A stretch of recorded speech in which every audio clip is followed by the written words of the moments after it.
किसी भी कॉन्फ़िगरेशन के लिए हम क्रिस्टल फील्ड स्प्लिटिंग एनर्जी कैसे डिटरमाइन करेंगे। मान लीजिए आपको ये दिया हुआ है D6 लो स्पिन कॉम्प्लेक्स, तो इस केस में स्प्लिटिंग एनर्जी हम कैसे कैलकुलेट करेंगे। लो स्पिन का मीनिंग है हमने स्ट्रॉन्ग लाइगेंड का यूज किया हुआ है, हमारे पास कोई ऑक्टाहेड्रल कॉम्प्लेक्स है उसके रिगार्डिंग हम ये डिस्कशन कर रहे हैं।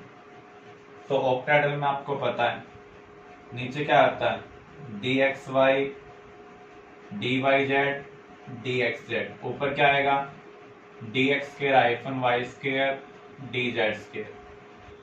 सबसे पहले हम 1 1 फिल करेंगे, उसके बाद हमारे पास दो ऑप्शन है, या तो स्प्लिट करें या फिर पेयर करें। अगर लो स्पिन कॉम्प्लेक्स है तो उसका मीनिंग क्या होगा, जो स्प्लिटिंग एनर्जी है वो पेयरिंग एनर्जी से क्या है ज्यादा, तो हमें इलेक्ट्रॉन को पेयर करना होगा। तो इस केस में क्रिस्टल फील्ड स्प्लिटिंग एनर्जी क्या होगी। देखो नीचे वाले लेवल पर हमने कहा था जो स्प्लिटिंग एनर्जी है वो क्या होती है -0.4 del naught splitting energy for octahedral complex. अब देखो इलेक्ट्रॉन को हम फोर्सफुली पेयर कर रहे हैं तो हमें पेयरिंग एनर्जी भी कंसिडर करनी होगी। तो यहाँ पर हमने फोर्सफुली 3 इलेक्ट्रॉन को पेयर किया, तो यहाँ पर हमें इन तीनों इलेक्ट्रॉन के लिए पेयरिंग एनर्जी भी कंसिडर करेंगे।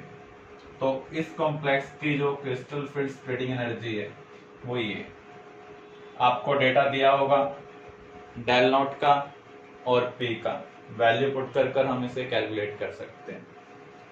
ऐसे आपके पास अगर ये आ जाए D8 लो स्पिन कॉम्प्लेक्स, इसका मीनिंग यहां पर भी जो स्प्लिटिंग एनर्जी है वो पेयरिंग एनर्जी से क्या है ज्यादा है।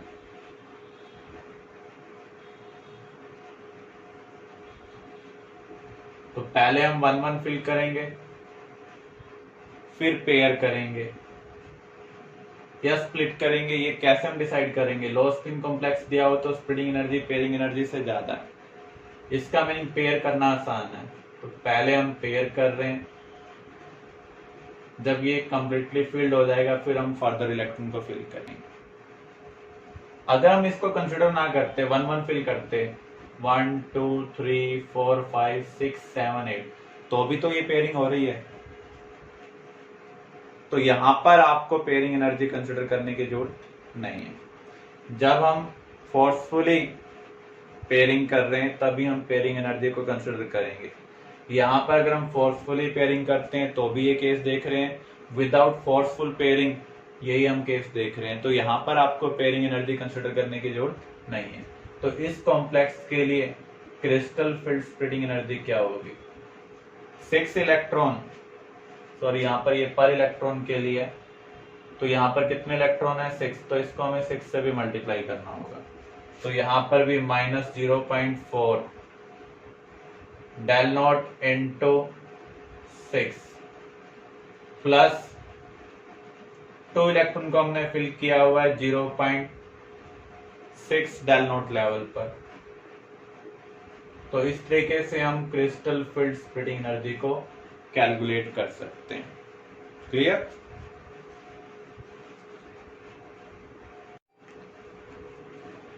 यहां पर हमें पैरामैग्नेटिज्म का ऑर्डर निकालना है। जितने ज्यादा अनपेड इलेक्ट्रॉन होंगे उतना ज्यादा पैरामैग्नेटिक करैक्टर होगा। अगर आप ध्यान से देखें सभी केस में वीक लाइगेंड प्रेजेंट है। H2O क्या है वीक लाइगेंड। तो यहाँ पर आप Fe2 पॉजिटिव का कॉन्फ़िगरेशन लिखेंगे तो क्या है 3d6, तो यहाँ पर 4 अनपेड इलेक्ट्रॉन है। ऐसे ही आप क्रोमियम ट्राई पॉजिटिव का कॉन्फ़िगरेशन लिखेंगे तो यहाँ पर 3 अनपेड इलेक्ट्रॉन है। कॉपर 2 पॉजिटिव में 1 अनपेड इलेक्ट्रॉन है और जिंक में 1 भी अनपेड इलेक्ट्रॉन नहीं है। जितने ज्यादा अनपेड इलेक्ट्रॉन होंगे उतना ज्यादा पैरामैग्नेटिज्म होगा।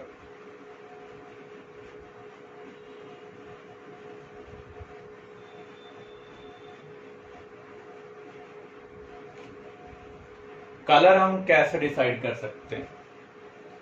अभी हमने पहले जब कलर वाला टॉपिक कवर किया था, किसी भी ऑब्जेक्ट के ऊपर जब लाइट इंसिडेंट होती है तो एक पार्टिकुलर वेवलेंथ अब्जॉर्ब होगी, रिमेनिंग क्या होगी? ट्रांसमिट होगी। अगर किसी ने रेड को ऑब्जॉर्व किया है तो उस केस में उसका कलर क्या होगा? ग्रीन होगा। अगर उसने येलो को ऑब्जॉर्व किया तो उसका कलर क्या होगा? वॉयलेट होगा। तो आप इसको याद रखकर कॉम्प्लेक्स के कलर को भी आइडेंटिफाई कर सकते हैं।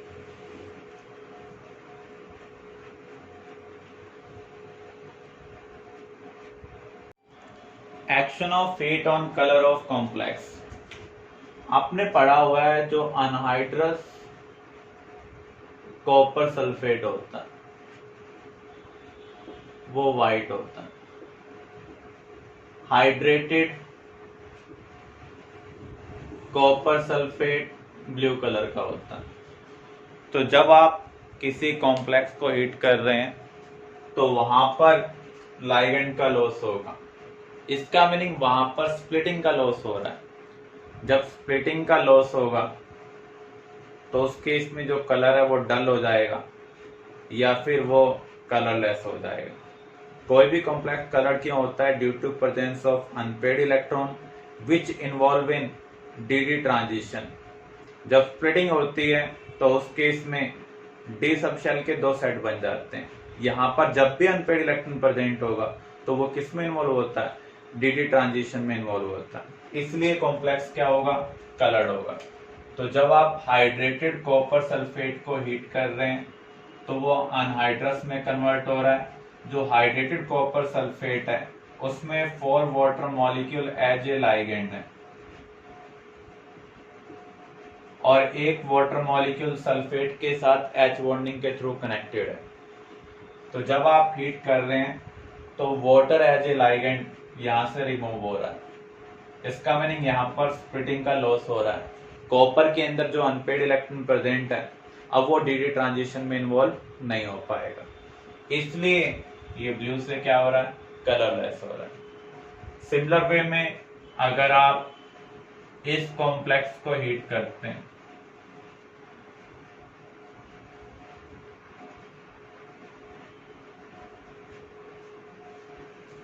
तो यहां पर हीट का क्या इम्पैक्ट होगा? सारे वाटर का रिमूवल एकदम से नहीं होता। पहले एक वाटर मॉलिक्यूल रिमूव होगा, फिर दूसरा, फिर तीसरा। इसका मीनिंग जो स्प्लिटिंग का लेवल है वो चेंज होता जाएगा। अगर स्प्लिटिंग का लेवल चेंज होगा तो जो वेवलेंथ अब्जॉर्ब होगी वो भी क्या होगी? चेंज होगी।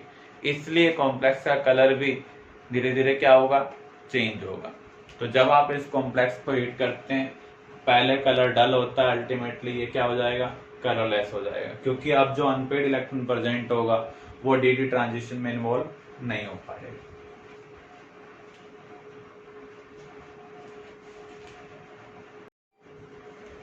Stability of coordination compound. जो स्टेबिलिटी है किसी भी कॉम्प्लेक्स की वो हम किस टर्म में मेजर करते हैं? स्टेबिलिटी कांस्टेंट की टर्म में। देखो जो कॉम्प्लेक्स बनता है वो कैसे बनता है? मेटल आयन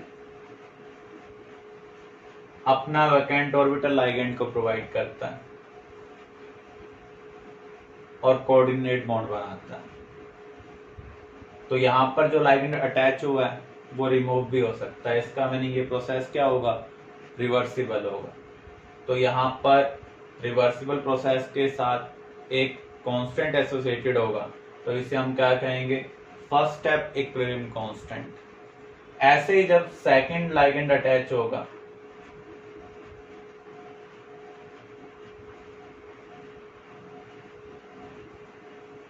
ऐसे ही third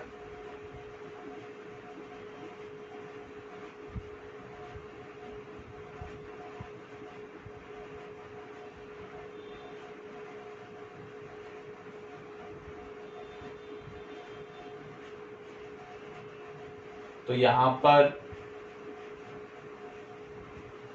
multiple ligand central atom के साथ अटैच हो जाएंगे। तो अगर आप इन सबको ऐड कर देते हैं तो ओवरऑल आपको क्या मिल रहा है, Mn पॉजिटिव, मान लीजिए यहां पर N लाइगेंड है, तो आपको मिल रहा है MlN N पॉजिटिव कॉम्प्लेक्स। यहां पर जब भी हम किसी भी रिवर्सिबल स्टेप को अदर स्टेप के एडिशन से ऑब्टेन करते हैं तो ओवरऑल इक्विलिब्रियम कांस्टेंट क्या होगा, जो भी स्टेप हमने यूज किए हैं उनके इक्विलिब्रियम कांस्टेंट का मल्टीप्लिकेशन। इसलिए हम यहां पर कह सकते हैं के ओवरऑल क्या होगा, K1 into K2 up to Kn। तो इन सभी स्टेप को जब हम ऐड करेंगे तो हमें फाइनल कॉम्प्लेक्स मिल रहा है। ये भी रिवर्सिबल है, यहाँ पर लाइगेंड अटैच भी हो सकते हैं और रिमूव भी हो सकते हैं। तो जितनी ज्यादा ओवरऑल स्टेबिलिटी कांस्टेंट की वैल्यू होगी, इसे हम स्टेबिलिटी कांस्टेंट भी बोल सकते हैं, जितनी ज्यादा इसकी वैल्यू होगी उतना ज्यादा कॉम्प्लेक्स क्या होगा, स्टेबल होगा। और इसके रेसिप्रोकल को हम क्या कहेंगे, instability constant.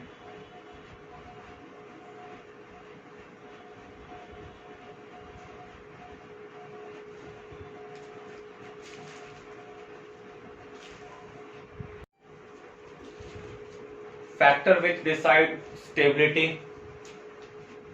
greater the positive charge on central atom, higher the charge density, more stable the coordinate bond with ligand, क्योंकि वो ligand को उतना strongly attract करेगा। ऐसे ही किसी केस में वीक ligand प्रेजेंट है, किसी केस में स्ट्रॉन्ग ligand प्रेजेंट है, तो जहां पर स्ट्रॉन्ग ligand प्रेजेंट होगा उस कॉम्प्लेक्स की स्टेबिलिटी क्या होगी, ज्यादा होगी। डाइवैलेंट मेटल आयन के लिए जो 3D सीरीज से बिलोंग कर रहे हैं उन कॉम्प्लेक्स की stability left to right increase होती है irrespective of type of ligand. इस ऑब्जर्वेशन को किसने कंसिडर किया था, इरविंग ने। इसलिए हम इसको हम क्या बोलते हैं, इरविंग विलियम्स ऑर्डर। तो इरविंग विलियम्स के अकॉर्डिंग जो डाइवैलेंट आयन है 3D सीरीज से बिलोंग करने वाले, वो किसी भी लाइगेंड के साथ अटैच हो, उनके कॉम्प्लेक्स की स्टेबिलिटी लेफ्ट टू राइट क्या होती है, इंक्रीज होती है। अगर किसी केस में मोनोडेंटेट लाइगेंड प्रेजेंट है और किसी केस में बाइडेंटेट लाइगेंड प्रेजेंट है, तो बाइडेंटेट लाइगेंड वाले कॉम्प्लेक्स की स्टेबिलिटी ज्यादा होगी, क्योंकि बाइडेंटेट लाइगेंड दो कोऑर्डिनेट बॉन्ड बनाएंगे, मोनोडेंटेट एक कोऑर्डिनेट बॉन्ड बनाएगा। अगर बाइडेंटेट के अंदर एक कोऑर्डिनेट बॉन्ड टूट भी जाता है तो भी लाइगेंड सेंट्रल एटम के साथ अटैच रहेगा। तो ऐसे कॉम्प्लेक्स की स्टेबिलिटी मोनोडेंटेट वाले से क्या होगी, ज्यादा होगी।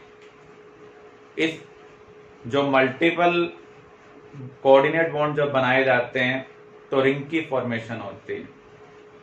5 to 6 membered ring bidentate ligand बनाते हैं। इस फिनोमेनन को हम क्या बोलते हैं, शैलेशन। और लाइगेंड को हम क्या बोलते हैं, शैलेटिंग लाइगेंड। तो जब भी बाइडेंटेट लिगेंड सेंट्रल एटम के साथ बाइंड होंगे with the help of two coordinate bond, वो 5 या 6 मेंबर्ड रिंग बना रहे हैं, तो इस फिनोमेनन को हम क्या बोल रहे हैं, शैलेशन। और लाइगेंड को हम बोलते हैं शैलेटिंग लाइगेंड। और इफेक्ट को हम क्या कहेंगे, शैलेटिंग इफेक्ट। जो मेटल एटम है उनको हमने दो कैटेगरी में डिवाइड किया हुआ है, class A acceptor and class B acceptor. Acceptor का मीनिंग क्या है, जो इलेक्ट्रॉन पेयर रिसीव कर रहे हैं। ग्रुप 1 ग्रुप 2 के जो मेटल एटम है, एफ ब्लॉक के जो मेटल एटम है, या 3D सीरीज में ग्रुप थर्ड से 6 वाले मेटल एटम या आयन है, वो स्टेबल कॉम्प्लेक्स किसके साथ बनाते हैं? जिन लाइगेंड के अंदर नाइट्रोजन, ऑक्सीजन या फिर फ्लोरीन डोनर एटम हो। Class B acceptor heavier transition element है जिनके पास फुली फिल्ड डी ऑर्बिटल्स हैं। वो किसके साथ स्टेबल कॉम्प्लेक्स बनाएंगे? Nitrogen family, oxygen family, halogen family के हैवियर मेंबर जहां पर लाइगेंड में डोनर का काम कर रहे हैं, उनके साथ ये स्टेबल कॉम्प्लेक्स बनाते हैं। नेक्स्ट है मैक्रोसाइक्लिक इफेक्ट। अगर किसी में पॉलीडेंटेट लाइगेंड प्रेजेंट है तो वो मल्टीपल रिंग बनाएगा। इसका मीनिंग, अगर एक दो कोऑर्डिनेट बॉन्ड टूट भी जाते हैं तो भी लाइगेंड सेंट्रल एटम के साथ अटैच रहेगा। मीन्स कॉम्प्लेक्स क्या होगा? स्टेबल होगा। तो मल्टीपल रिंग जब पॉलीडेंटेट लाइगेंड बनाते हैं विदाउट एनी स्टेरिक इश्यू, इस इफेक्ट को हम क्या बोलते हैं? Macrocyclic effect. तो जब भी आपको कॉम्प्लेक्स की स्टेबिलिटी देखनी हो तो हम कैसे डिसाइड करेंगे? पॉलीडेंटेट वाले की सबसे ज्यादा, फिर बाइडेंटेट, फिर मोनोडेंटेट। अब मोनोडेंटेट में आपको ये देखना है कौन सा स्ट्रॉन्ग लाइगेंड है, कौन सा वीक, और कुछ केस में आपको ये भी कंसिडर करना पड़ सकता है। क्लियर?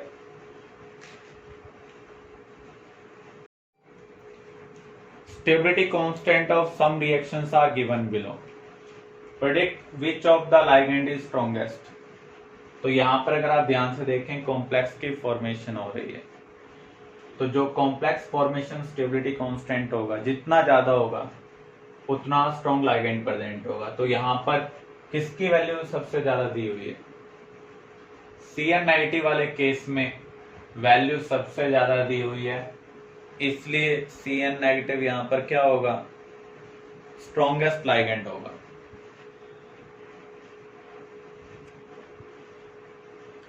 इन दोनों कॉम्प्लेक्स में ज्यादा स्टेबल कौन है? अगर आप यहां पर ध्यान से देखें, मेटल एटम सेम है, लाइगेंड भी क्या है? सेम है। अब आपको मेटल की ऑक्सीडेशन स्टेट निकालनी है। यहां पर +2 और यहां पर क्या है? +3।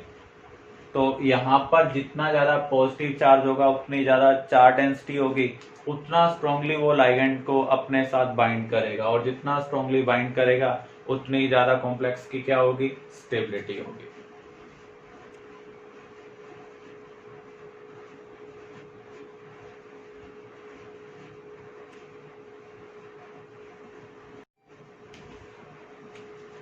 कॉम्प्लेक्स हमारी लाइफ के अंदर बिग रोल प्ले करते हैं। फर्स्ट हम कवर करने जा रहे हैं इन द एनिमल वर्ल्ड। जो विटामिन B12 है,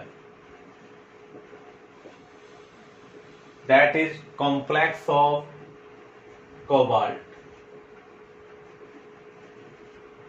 इसका केमिकल नेम है साइनो कोबालामीन। ऐसे प्लांट्स के अंदर क्लोरोफिल प्रेजेंट होता है, और क्लोरोफिल आपको पता है किसका कॉम्प्लेक्स है? मैग्नीशियम का।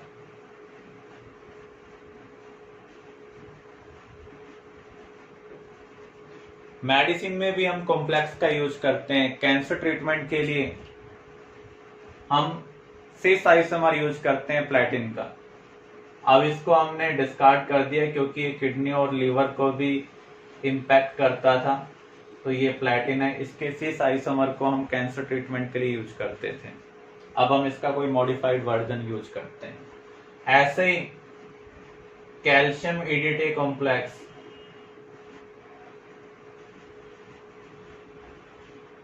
यूज टू ट्रीट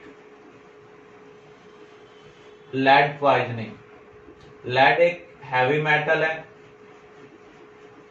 अगर ये हमारी बॉडी के अंदर किसी तरीके से रीच कर जाता है तो उस केस में हमारी बॉडी के अंदर जो बायोकेमिकल रिएक्शन हो रही हैं, एंजाइम बेस्ड रिएक्शन हो रही हैं, वो स्लो हो जाएंगी, क्योंकि हैवी मेटल एंजाइम की एक्टिविटी को क्या करते हैं? कम करते हैं। तो यहां पर हम कैल्शियम EDTA कॉम्प्लेक्स को एज ए मेडिसिन लेंगे। कैल्शियम EDTA लेड के साथ कंबाइन होकर लेड का कॉम्प्लेक्स बना देगा और कैल्शियम आयन यहाँ से फ्री हो जाएगा। और जो लेड EDTA कॉम्प्लेक्स है वो वाटर सॉल्युबल है, यूरिन के थ्रू हमारी बॉडी से बाहर आ जाएगा। इस तरीके से लेड पॉइजनिंग को हम ट्रीट कर सकते हैं। मेटलर्जी में भी हमने बहुत जगह कॉम्प्लेक्स का यूज किया। वेपर फेज रिफाइनिंग में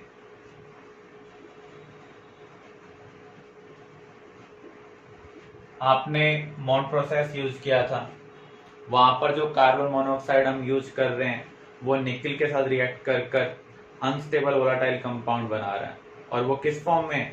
कॉम्प्लेक्स की फॉर्म में। ऐसे ही हम गोल्ड, सिल्वर, इनके एक्सट्रैक्शन के लिए भी हाइड्रोमेटलर्जी में कॉम्प्लेक्स बना रहे हैं।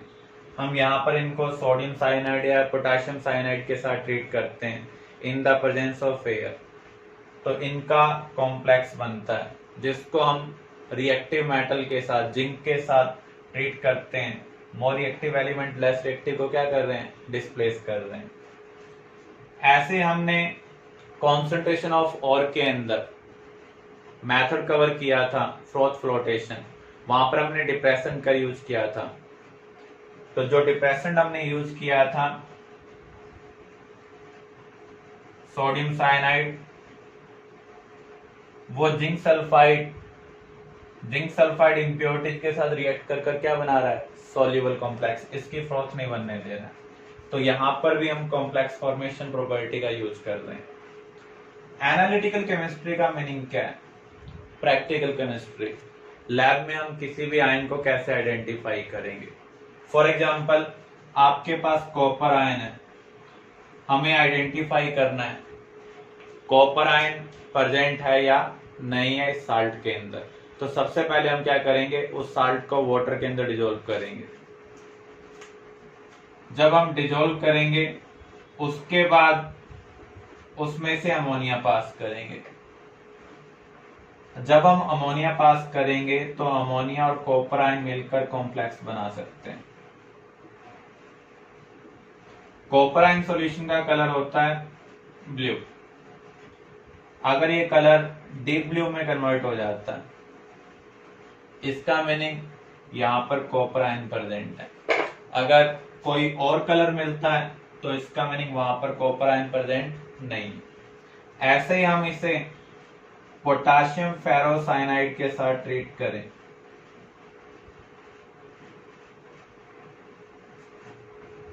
फेरो में का मीनिंग क्या है? आयरन की ऑक्सीडेशन स्टेट +2 है। फेरी का मीनिंग है आयरन की ऑक्सीडेशन स्टेट +3 है।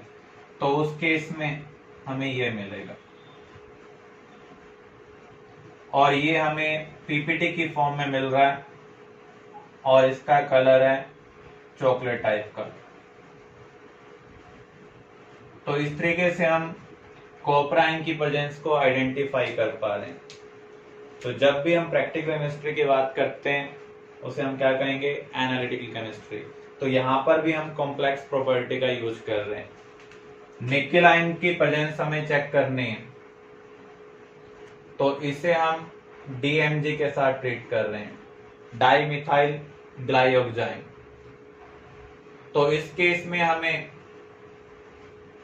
वॉलेट और रेड कॉम्प्लेक्स मिलेगा।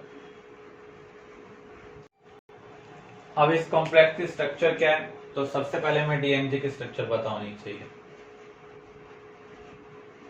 DMG की स्ट्रक्चर है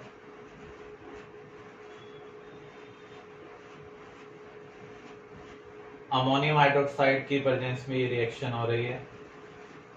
तो यहां पर जो निकेल आयन है उसके साथ नाइट्रोजन डोनर एटम का काम कर रहा है। ये एक बाइडेंटेड लाइगेंड है। तो यहां पर इधर से भी नाइट्रोजन डोनर, इधर भी नाइट्रोजन डोनर।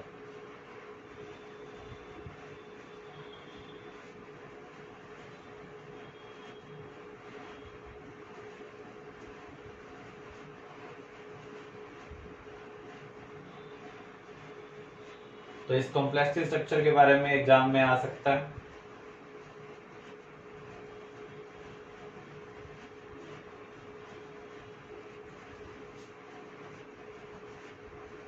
ऐसे ही इधर से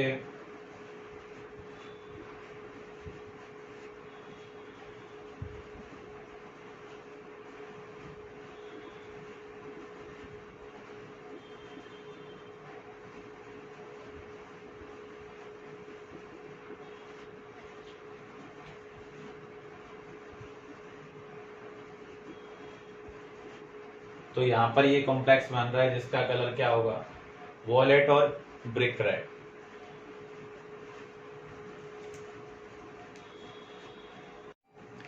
ऑर्गेनोमेटेलिक कंपाउंड जहां पर कार्बन और मेटल के बीच में बॉन्ड हो उनको हम क्या कहेंगे, ऑर्गेनोमेटेलिक कंपाउंड। दो टाइप के होते हैं, sigma bonded and pi bonded. अगर कार्बन और मेटल के बीच में सिग्मा बॉन्ड हो तो उस केस में उसे हम कहेंगे sigma bonded organometallic compound. Grignard reagent जहां पर मैग्नीशियम कार्बन के साथ कोवलेंट बॉन्ड बना रहा है वो एक टाइप का सिग्मा बॉन्ड है, इसलिए हम उसे क्या कहेंगे, sigma bonded organometallic compound. Tetraethyl lead, इस टाइप के जो भी हमने कंपाउंड कवर किए हैं ये सब सिग्मा बॉन्डेड ऑर्गेनोमेटेलिक कंपाउंड है।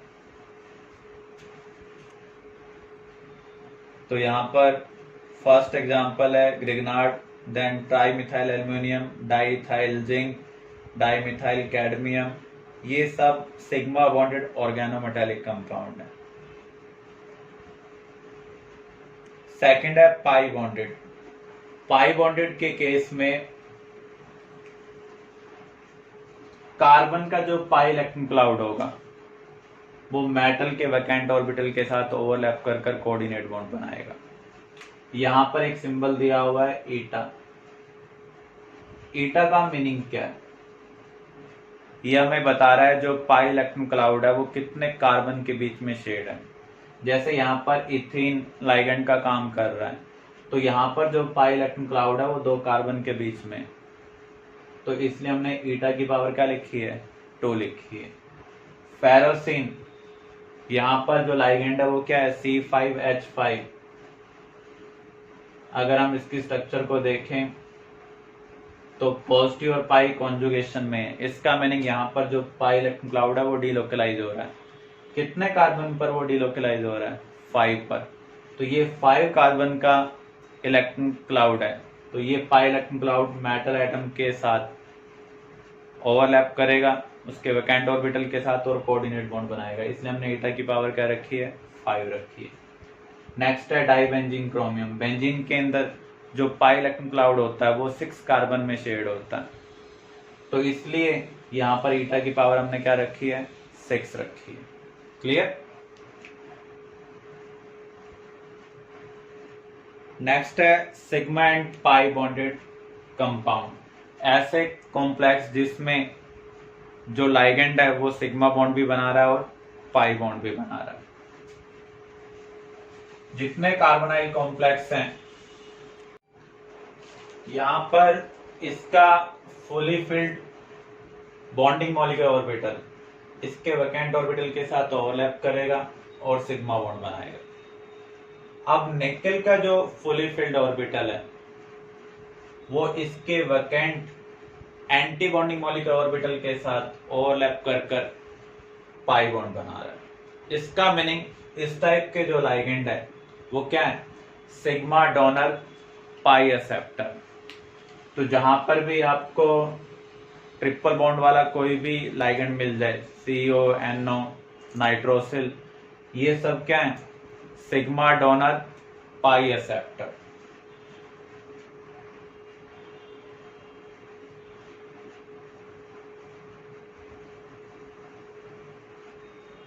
ग्रिग्नार्ड रीजेंट को हम कैसे प्रिपेयर कर सकते हैं, आपने ऑर्गेनिक में पढ़ा ही था। अगर हम एल्काइल हैलाइड को मैग्नीशियम के साथ ट्रीट करते हैं, मैग्नीशियम डाइवेलेंट है, और जब भी हम मेटल का यूज करते हैं तो उस केस में मेटल 1/1 इलेक्ट्रॉन प्रोवाइड करता है, तो उस केस में इंटरमीडिएट क्या होगा, फ्री रेडिकल। तो इस बॉन्ड का होमोलाइटिक फिजन होगा। अब यहाँ पर जो फ्री रेडिकल बन रहा है वो अपना इलेक्ट्रॉन मैग्नीशियम के साथ शेयर करेगा, क्योंकि मैग्नीशियम डाइवेलेंट है तो ये दोनों के साथ बॉन्ड बना सकता है, इसलिए आपको क्या मिल रहा है, RMgX।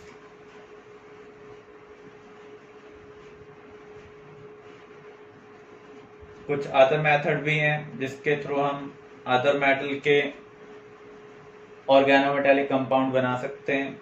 जैसे यहाँ पर हम देखें, हम ग्रेनार्ड रिएजेंट को कैडमियम क्लोराइड के साथ ट्रीट कर रहे हैं, तो यहाँ पर ये नेगेटिव पार्ट प्रोवाइड करेगा। ऑर्गेनिक में आपने पढ़ा है, एक नेगेटिव पार्ट दूसरे नेगेटिव पार्ट को क्या कर सकता है, सब्स्टिट्यूट कर सकता है, अगर इनकमिंग ग्रुप बेटर हो देन लिविंग ग्रुप।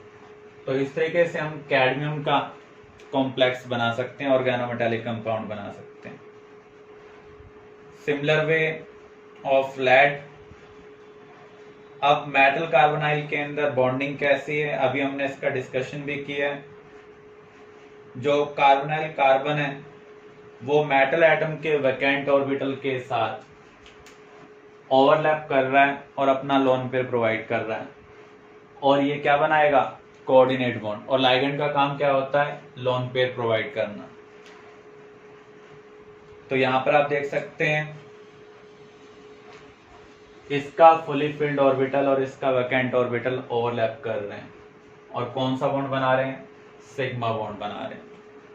जब भी एक्सियल ओवरलैप होगी तो बॉन्ड कौन सा बनेगा, सिग्मा बॉन्ड। अब जो मेटल का फुली फिल्ड ऑर्बिटल है वो इस लाइगेंड के vacant anti bonding molecular orbital के साथ ओवरलैप कर कर पाई बॉन्ड बना रहा है, इसलिए यहां पर सिग्मा और पाई दोनों बन रहे हैं। हमने जी साल्ट का केस कवर किया था, वहां पर मेटल के वैकेंट ऑर्बिटल के साथ पाई इलेक्ट्रॉन क्लाउड ओवरलैप कर रहा है। तो यहां पर अगर आप ध्यान से देखें, एक तरीके से एक्सियल ओवरलैप हो रही है। कौन सी ओवरलैप हो रही है, एक्सियल, इसलिए यहां पर बॉन्ड कौन सा बन रहा है, सिग्मा बॉन्ड बन रहा है।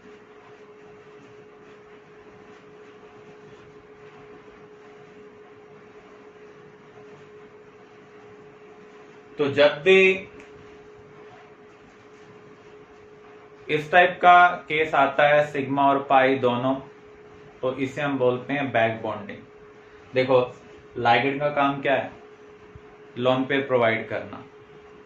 इन रिटर्न मेटल अपना फुली फिल्ड ऑर्बिटल इसके वैकेंट ऑर्बिटल के साथ साइडवेज ओवरलैपिंग में पार्टिसिपेट कर रहा है, तो इन रिटर्न वो कुछ बॉन्डिंग क्रिएट कर रहा है। तो इस बॉन्डिंग को हम क्या बोलते हैं, बैक बॉन्डिंग। जैसे यहाँ पर भी हमने देखा कि पहले तो ये जो पाई इलेक्ट्रॉन क्लाउड है मेटल के वैकेंट ऑर्बिटल के साथ क्या बना रहा है, सिग्मा बॉन्ड बना रहा है। फिर मेटल के फुली फिल्ड ऑर्बिटल इसके वैकेंट ऑर्बिटल के साथ साइडवेज ओवरलैपिंग कर रहे हैं और पाई बॉन्ड बना रहे हैं, तो इसे हम क्या कहेंगे, बैक बॉन्डिंग। इस इफेक्ट को हम बोलते हैं सिनर्जिक इफेक्ट। इसकी वजह से कॉम्प्लेक्स की स्टेबिलिटी इंक्रीज हो जाती है। क्लियर।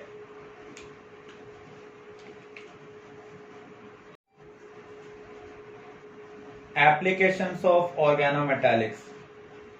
जो विल्किंसन कैटालिस्ट है वो रोडियम का कैटालिस्ट है, और ये कॉम्प्लेक्स की फॉर्म में आप देख सकते हैं यहाँ पर ट्राइफिनाइल फास्फाइन लाइगेंड का काम कर रहा है। तो एग्जाम में आ सकता है विल्किंसन कैटालिस्ट के अंदर मेटल एटम कौन सा है, तो यहाँ पर रोडियम क्या है, मेटल एटम है जिसका कॉम्प्लेक्स एल्कीन के हाइड्रोजनेशन में यूज होता है। वैसे तो हम कैटालाइटिक हाइड्रोजनेशन में निकल, प्लैटिनम, पैलेडियम का भी यूज करते हैं, लेकिन रिएक्टिविटी को फर्दर इंक्रीज करने के लिए, कैटालाइटिक प्रॉपर्टीज को इंप्रूव करने के लिए हम कुछ कॉम्प्लेक्स का भी यूज करते हैं। ऐसे ही जिगलर नाटा कैटालिस्ट एल्कीन के पॉलीमराइजेशन में यूज किया जाता है। तो ये किसका कॉम्प्लेक्स है, एल्युमिनियम का कॉम्प्लेक्स है। तो आप देख सकते हैं यहाँ पर ट्राई इथाइल एल्युमिनियम प्लस में टाइटेनियम टेट्राक्लोराइड।